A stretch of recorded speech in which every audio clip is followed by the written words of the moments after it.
मानो कितना पढ़ा लिखा हो, मुझे नहीं लगता कि वो अपने काम के साथ जस्टिस कर पाता है। और यही कारण मनमोहन सिंह जी के साथ हुआ।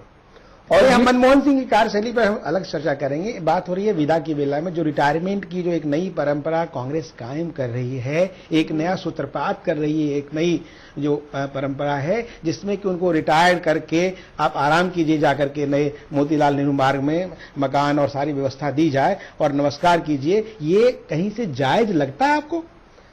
देखिए, मैं पहले भी कह रहा हूं, आपके विजुअल में और भी बड़े नेताओं को दिखाए जा रहे हैं विदाई के उसमें। ठीक है, मैं युवा हूं तो लगता है कि शायद ये लोग चले जाएं तो मेरा नंबर जल्दी आ जाएगा, लेकिन जिन लोगों ने विरासत दिया है राजनीति का, उस विरासत को संभालने की हड़बड़ी भी नहीं होनी चाहिए। आज भारतीय जनता पार्टी भी खड़ा हुआ तो आप देखते होंगे 90 के दशक में 2-3 नाराएं लगती थी, अटल, आडवाणी, मुरली मनोहर, देश के 3 धरोहर। तो ये धरोहर हैं। अब उसके बाद अब की बारी अटल बिहारी, नहीं, इसके बाद अब की बार मोदी सरकार। ये तो हमेशा रहा है जी कि जब नया जनरेशन आया है, नेतृत्व नया आया है, इसको स्वीकार करना भी पड़ता है और इसमें करते भी लोग, चाहे कोई अपनी इच्छा से कर लेता है, कभी किसी के दबाव में कर लेता है, या कभी जनता रिएक्ट भी करती है किसी चीज को जब आप उस पर बहुत ज्यादा अड़ियल रुख अपनाते हैं। लेकिन चूंकि एक भारत की सभ्यता और संस्कृति में होने के नाते मैं इतना जरूर कहूंगा कि विदाई की जो वेलाएं जिस प्रकार से कांग्रेस कर रही है, ये विदाई शब्द को मजाक न उड़ाए।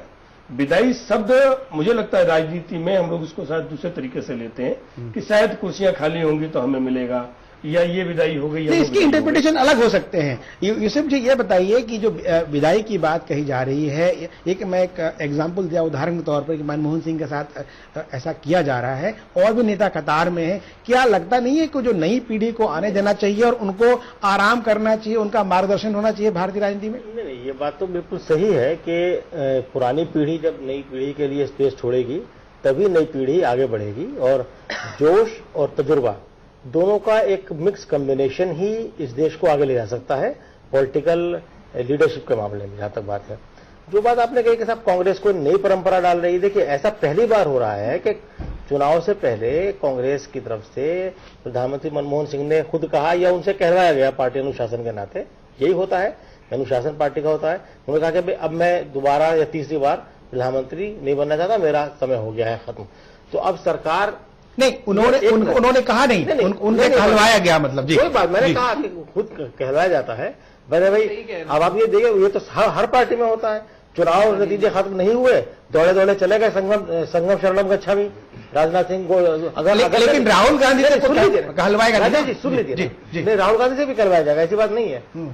तो ये कोई नहीं, अगर वो ये तय हो चुका है कि अब मनमोहन सिंह अगले प्रधानमंत्री नहीं बनेंगे तो जाहिर सी बात है उनका विदाई तो होना है। तो एक सम्मानजनक विदाई समारोह हो रहा है, तो मुझे लगता है इसमें किसी को आपत्ति नहीं होनी चाहिए।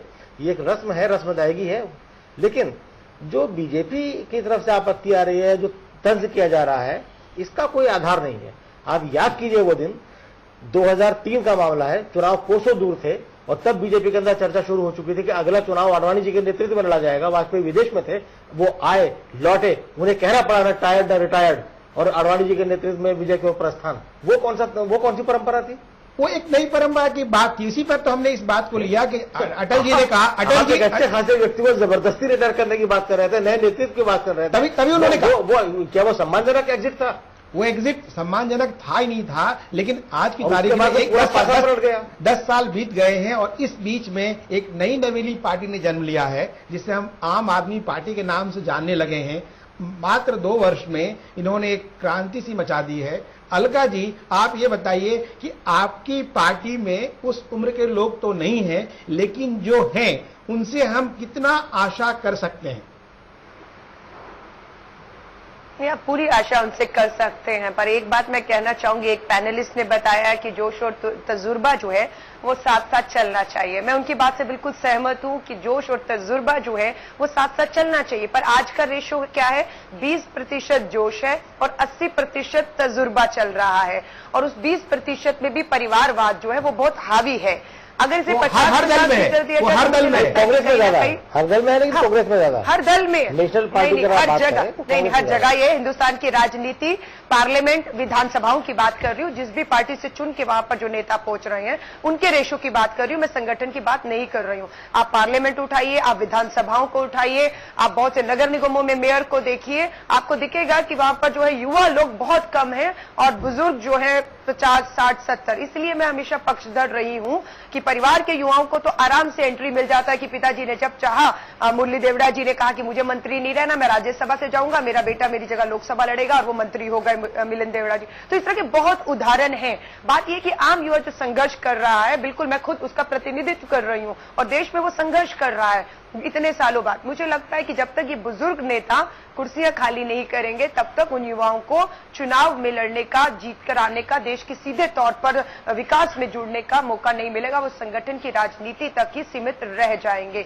और जो बुजुर्ग लेता है, मैं कहती नहीं उन्हें रिटायर हो जाना चाहिए, उनका डॉक्टर मनमोहन सिंह जी उदाहरण है या बहुत लोग और भी उदाहरण है, अडवाणी जी भी हैं, कि इतना अनुभव जिंदगी का है कि ठीक है आप चुनाव नहीं लड़िए, क्योंकि जब सरहद पर भी हम देखते हैं वॉर होता है तो युवाओं को जो है, कैप्टन को जो है वो आगे भेजा जाता है और बाकी जो लोग हैं सीनियर वो पीछे से गाइड करते हैं कि किस तरीके से होना चाहिए इसको।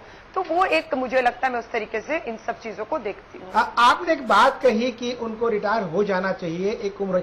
सुदेश जी, क्या लगता है कि राजनेताओं की रिटायर की कोई उम्र होनी चाहिए चुनावी राजनीति से? जी देखिए, मैं आपको बताऊं, आपका जो मुख्य मुद्दा है ना डॉक्टर मनमोहन सिंह, मुद्दा मनमोहन सिंह एक उदाहरण है अभी, जिस तरह जिससे उनकी विदाई की जा रही है, मुद्दा नहीं है, वो एक उदाहरण है कि जो राजनेता 70 प्लस हैं, 80 प्लस हैं, जो सक्षम हैं, कुछ कुर्सियों में बैठे हैं, कुछ हाथ पकड़ के चले जा रहे हैं, फिर भी उनकी कुर्सी की जो मोह माया है वो छूटे नहीं छूट रही है। नहीं, लेकिन कांग्रेस ने ये सोच के नहीं किया। देखिए, कांग्रेस ने किया। इसलिए मेरा सवाल आपसे ये है कि क्या राजनेताओं के लिए जो जन सेवा में आए हैं उनकी कोई उम्र तय की जानी चाहिए सरकारी सेवाओं की तरह, या किसी निजी सेवाओं की तरह कि 58 ईयर्स, 60 ईयर्स, 62 ईयर्स, 70 ईयर्स, ऐसा कुछ तय किया जाना चाहिए? नहीं, मुझे लगता है नहीं करना चाहिए। इसका कारण ये है कि देखिए, जब तक आपके पास जज्बा है काम करने का, बहुत से नेता ऐसे हैं जो बिल्कुल काम करके लोगों का हृदय जीत चुके हैं और वो आज भी, उनकी उम्र से मतलब नहीं है, जाके वो इंडिपेंडेंट भी वो जीत सकते हैं। तो वैसे लोगों के साथ अन्याय होगा।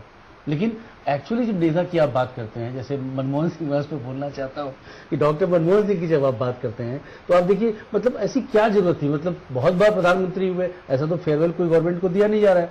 तो इसका फेयरवेल का प्रकार देखिए, कार्ड है, सारे सीडब्ल्यूसी के मेंबर के उसमें ये उसमें सिग्नेचर है, सिग्नेचर के बाद फिर उसमें अलग से उनको एक प्लेट बना करके, जैसे बाबू को, जैसे बर्थडे पार्टी में, जैसे बाबू को जो रिटायरमेंट होते हैं चाहे सचिवालय में, उस तरह से उनका सम्मान करके उनको कहा जा रहा है। तो मुझे क्या लग रहा है राकेश जी की इनको पता लग गया कि अब प्रधानमंत्री तो कांग्रेस का नहीं बनना है, दूसरी सरकार आएगी, शायद लीडर ऑफ अपोजिशन बनना होगा। तो मुझे लगता है कि वो रास्ता शायद राहुल गांधी के लिए साफ किया जा रहा है, क्योंकि अगर ये प्रधानमंत्री रहते और होता तो नेचुरली लीडर ऑफ अपोजिशन बनने की भी बात होती, फिर कहीं ना कहीं उसे देना पड़ता। लोकसभा में नहीं ना, लोकसभा में नहीं है वो। और तो अब इशू क्या है, लोकसभा में होता है, राज्यसभा में अलग होता है। तो अब इशू क्या है, मनमोहन सिंह को आप कहां सेट करेंगे? और संजय बारू की किताब आने के बाद आपको पता है कितना बड़ा कंट्रोवर्सी हुआ कि सबको पता लगा कि डॉक्टर मनमोहन सिंह खुश नहीं है। सुदेश जी, आप फिर अब थोड़ा सा डाइवर्ट हो रहे हैं हम लोग डिस्कशन से। मनमोहन सिंह, मैंने आपसे ये सवाल किया, जैसे आपने कहा कि उसकी उम्र नहीं होनी चाहिए। संध्या जी, आपको क्या लगता है कि आपके जो हरियाणा जनहित कांग्रेस के लीडर हैं, युवा हैं, कुलदीप बिश्नोई जी, वह अभी युवाओं को कितना तरजीह दी गई है? उसमें जो बुजुर्ग हैं जिन्हें हम 70-80 प्लस के हैं, उनका अनुपातिक क्या है, मतलब रेशियो क्या है? आपको क्या लगता है, कम है या ज्यादा है? दूसरा सवाल कि क्या नेताओं की उम्र तय की जानी चाहिए जनसेवा के लिए? ये देखिए, जहां तक हमारी पार्टी का सवाल है, हरियाणा जनहित कांग्रेस का, हमारे यहाँ पे बिल्कुल बराबर का अनुपात है। माने जो चौधरी भजनलाल जी के साथ काम कर चुके हैं, जैसे कि मैं भी हूँ, चौधरी धर्मपाल मलिक हैं, रामजी लाल हैं, इसे रघु यादव, जो लोग काम कर चुके हैं वो भी आज उतना ही महत्वपूर्ण स्थान रखते हैं और युवा लोगों को भी बहुत ज्यादा जोड़ा है। चौधरी कुलदीप सिंह बिश्नोई जी ने। इतने युवा लोगों को अपने साथ उन्होंने लिया है कि सभी लोग इंतजार करते हैं कि कब चौधरी कुलदीप बिश्नोई उनको कोई आदेश दें तो वो काम पे जुट जाएं। तो पूरी तरह से उनका पूरे हरियाणा में इतना वर्चस्व उन्होंने किया है, इसी प्रकार से जैसे चौधरी भजन लाल, मतलब आपकी जो पार्टी है इनकी अलका जी की पार्टी की तरह उसी तर्ज पे चल रही है, मतलब बैलेंसिंग फैक्टर। ऐसा है कि मैं नहीं जानती पार्टी को बहुत अच्छी तरह से, मैं अलका जी को अच्छी तरह जानती हूँ, तो केजरीवाल से छोड़ के नहीं भागते। दो बातें आ गई कि अलका जी को तो जानती हूँ लेकिन अलका की पार्टी को नहीं जानती। नहीं, अलका जी संध्या बजाज हैं, बोल रहे हैं कि आपको जानते हैं, आपकी पार्टी को नहीं जानते हैं, पहला सवाल। दूसरी बात सुदेश जी बोल रहे हैं, काफी सीनियर जर्नलिस्ट हैं, कई अखबारों में काम कर चुके हैं, किताबें लिखी है। इनका ये कहना है कि उनके यहाँ एक्सपीरियंस लोगों की कमी है, आपके अनुभवी नेताओं की कमी है। आप में यदि होता तो केजरीवाल सीएम पद छोड़ के नहीं भागते। नहीं, देखिए वो बिल्कुल एक अलग मुद्दा है कि उन्होंने क्यों ये फैसला लिया मुख्यमंत्री की कुर्सी छोड़ने का और सरकार से हटने का, वो बिल्कुल अलग मुद्दा है। आप रिटायरमेंट की जो बात कर रहे हैं, आम आदमी पार्टी का इस चुनाव का जो मैनिफेस्टो है, अकेली ऐसी पार्टी है जो ये कह रही है कि मैनिफेस्टो में कि 25 साल आज की तारीख में विधानसभा लोकसभा लड़ने के लिए युवाओं की उम्र है। हम लोगों ने अपनी मैनिफेस्टो में कहा कि अगर हमें कभी भी आने वाले समय में मौका मिलता है, जो हम सरकार बनाते हैं, तो हम इस कानून को बदलेंगे। जो 25 साल की युवाओं की उम्र है उसे कम करके हम 21 पे कर देंगे कि 21 साल के युवा को भी आप जो है वो लोकसभा चुनाव लड़ने की बात लड़े। तो बिल्कुल हम 25 से 21 पे आ रहे हैं। जब 21 साल में 18 में वोटिंग राइट दे रहे हैं, 21 में वो शादी करने का अधिकार है, अपना घर परिवार, और वो समझदार है, वो ग्रेजुएट हो चुका होता है यूनिवर्सिटी से और हर फैसले में उसका हिस्सा है, सरकार बनाने में उसका हाथ होता है 18 साल में वोटिंग। तो हमारी ये सोच है कि विधायक और लोकसभा में भी इस उम्र को 25 से 21 करना चाहिए। इसलिए मैं इस बात की बात करती हूँ। और जब हम ये बात करते हैं तो हम रिटायरमेंट की एज को भी समर्थन करते हैं कि कम से कम 65 साल के बाद, अगर 65 में आप चुनाव लड़ा, 5 साल का चुनाव है, 70 में आप रिटायर हो जाएंगे।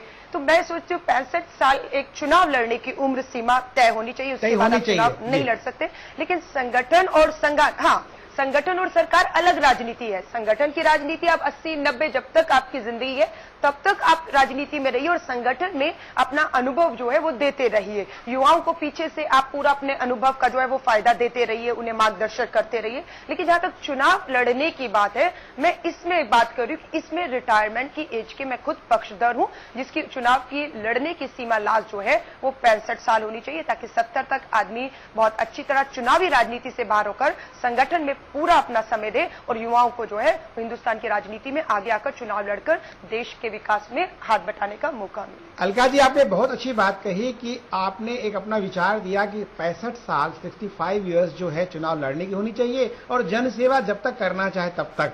अशोक जी बीजेपी जैसी पार्टी में अब इन्होंने एक 65 साल की बात कर दी, एक नई चर्चा को जन्म दिया कि उसमें वहां तक पात्रता होनी चाहिए चुनाव लड़ने की और जनसेवा जब तक करना चाहे 70, 80, 90 करना चाहिए। तो आपकी पार्टी में लगता है जो 80+ आडवाणी जी हैं, लालकृष्ण आडवाणी जी, उनको अब चुनाव नहीं लड़ना चाहिए था, नंबर 1। नंबर 2, उनको रिटायर होकर के देश सेवा और पार्टी सेवा करनी चाहिए। मैं एक प्रश्न पूछूं उसी बात पर। नहीं, एक अशोक जी से पूछ के फिर आप पूछ लीजिए। जवाब दे दो जी।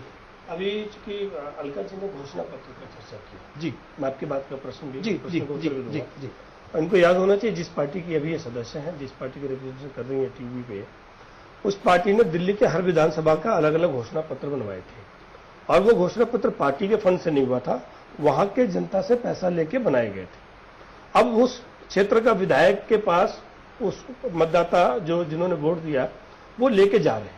लेकिन उन्होंने अपनी घोषणा पत्र की बात कही, सेंट्रल की बात कही है, लोकसभा की बात, मैं उसी पे आ रहा हूं। जी जी। वो घोषणा पत्र लेके घूम रहे हैं विधायक के पास और विधायक लेके जा रहे हैं दिल्ली विधानसभा के पास। अब विधानसभा का ताला बंद है कई महीने से। आप पूरी सरकार में आएंगे, नहीं सुन लीजिए अलका जी, इसमें आप रिएक्ट मत करिए, उसमें आप कांग्रेस में थी, उसके बाद आप गई हैं, मैं आपको भी ज्यादा दोषी नहीं मानता और आप शायद जिस उम्मीद से गई होंगी वो आपकी उम्मीद कितनी खरी उतरेगी वो अलग विषय है। लेकिन मैं जो घोषणा पत्र अलका जी ने आई होनी चाहिए, उनके पूरा मेजोरिटी पड़ेगा, क्योंकि अगर इनके पास मेजोरिटी नहीं, उन्होंने कई ऐसे बातें कही है, उन्होंने कई ऐसे बातें कही है कि उम्र की लड़ेगी तो हम करेंगे, उनका विचार हो सकता है, उसमें क्या प्रॉब्लम। आम आदमी पार्टी की घोषणा पत्र के जो पुख्ता इंतजाम है उस पर निगाह डालो। ठीक है, आपने आप ये बताइए, नहीं मेरा सवाल ये स्थिति है। एक सेकंड, दूसरा मैं आपके प्रश्न का उत्तर दूं। मेरा सवाल ये था कि जो इन्होंने बात कही कि 65 साल चुनाव लड़ने की उम्र होनी चाहिए, उसके आगे जो भी उम्र है 70, 75, 80 संगठन के लिए होना चाहिए। चुनाव लड़ने की जो है उम्र 65 होनी चाहिए। उसमें आपकी पार्टी की क्या राय है? उसके अधिक परिप्रेक्ष्य में देखें तो मुरली मनोहर जोशी, लाल कृष्ण आडवाणी सब उस फ्रेम में नहीं आते हैं। देखिए, अलका लांबा जी शायद भूल रही हैं कि राजनीति में 50 वर्ष के बाद असली राजनीति शुरू होती है। ये कहा जाता था, ये नहीं, अभी भी कहा जाता है। आप अरविंद केजरीवाल 42 के हैं और वो 42 के तो पहली बार एमएलए बने। यही युवाओं परिवार और अलका जी बैठी है और 25-26 साल में सबसे बड़े राज्य के मुख्यमंत्री हो